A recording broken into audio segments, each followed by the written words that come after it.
अस्सलाम वालेकुम दोस्तों। मिडल ईस्ट में हालत हर घंटे बदल रहे हैं और पिछले कुछ घंटों में कई बड़ी खबरें जो हैं वो सामने आई हैं। आइए आपको बताते हैं आज की 5 बड़ी खबरें जो लगातार सामने आ रही हैं। जहां बात होगी, अमेरिका ने धमकी दी है कि सोमवार से ईरान के तमाम बंदरगाहों की नाकेबंदी शुरू कर दी जाएगी। यानी अब जो जहाज ईरानी बंदरगाहों की तरफ जाएंगे वो वहां से निकलेंगे, उन्हें रोका जा सकता है और निशाना बनाया जा सकता है। वही बात होगी, अमेरिकी ऐलान के बाद तेल की कीमतें तेजी से बढ़ गई हैं। कच्चे तेल की कीमत $103 प्रति बैरल से ऊपर पहुंच गई है और पूरी दुनिया में महंगाई बढ़ने का डर पैदा हो चुका है।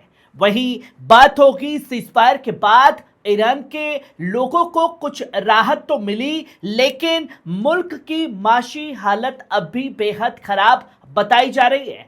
कारोबार, तेल और रोजमर्रा की जिंदगी पर संकट बरकरार है। वहीं इसी बीच बात होगी, ईरानी हुकूमत अभी पीछे हटने को तैयार नहीं है। ईरान के बड़े लीडरों ने अपने हिमायतियों से कहा है कि वे सड़कों पर डटे रहें और किसी दबाव में ना आए। वहीं जहां आप इस खबर पर नजर डालिए, ईरानी बंदरगाहों की नाकेबंदी। दोस्तों, अमेरिकी सदर डोनाल्ड ट्रंप ने एक बार फिर बड़ा ऐलान करते हुए कहा कि आज 13 अप्रैल को सुबह 10 बजे ईस्टर्न टाइम यानी भारतीय वक्त के मुताबिक शाम 7:30 बजे से अमेरिका ईरानी बंदरगाहों की नाकेबंदी शुरू कर देगा।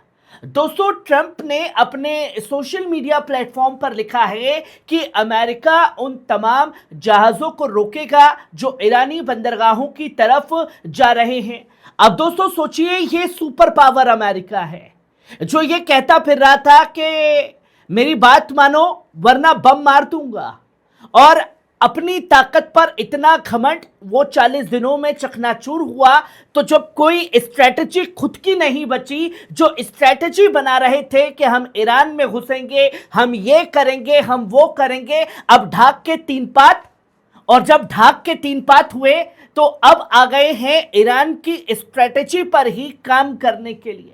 अगर ईरान हुरमुज बंद करेगा तो हम ईरान के बंदरगाहों को पूरी तरीके से कंट्रोल करेंगे। जो भी जहाज आएगा जाएगा वो हमें टोल देगा। ये है सुपर पावर की हकीकत जो ईरान ने उसको उसकी असली औकात दिखा दी है।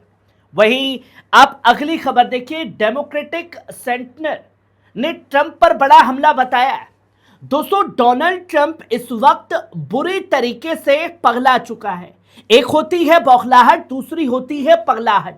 वो पगलाहट इस कदर सर पर सवार है कि अब डोनाल्ड ट्रंप खुद को ईसा मसीह की जगह दिखा रहा है। सोशल मीडिया पर एक पोस्ट किया जिसके बाद बवाल उठा और सेंटिनल केली ने कहा कि एक कैथोलिक होने के नाते मुझे बेहद अफसोस और गुस्सा है कि अमेरिका का राष्ट्रपति खुलेआम पॉप लियो पर हमला कर रहा है।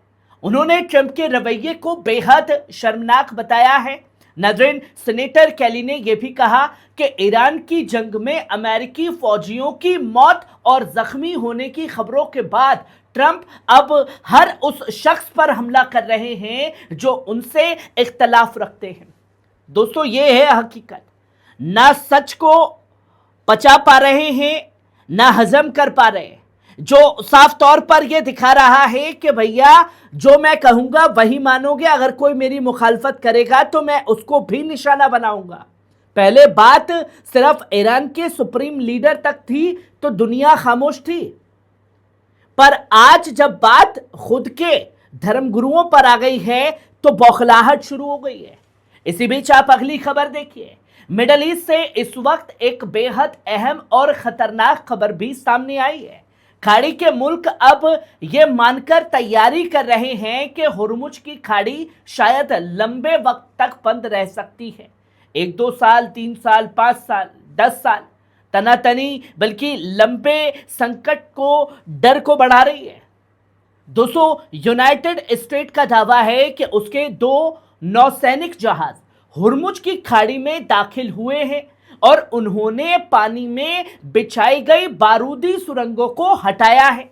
लेकिन ईरान ने इस दावे को पूरी तरह खारिज कर दिया है। ईरान का कहना है कि उसने अमेरिकी जहाजों को पीछे हटने पर मजबूर कर दिया है और वे खाड़ी में दाखिल ही नहीं हो सके। अब दोस्तों, ये है हकीकत। एक तरफ ट्रंप ये दावा करता है कि भैया जहां उसने माइन बिछाए थे वहां हम आसानी से पहुंचे और हटा दिया।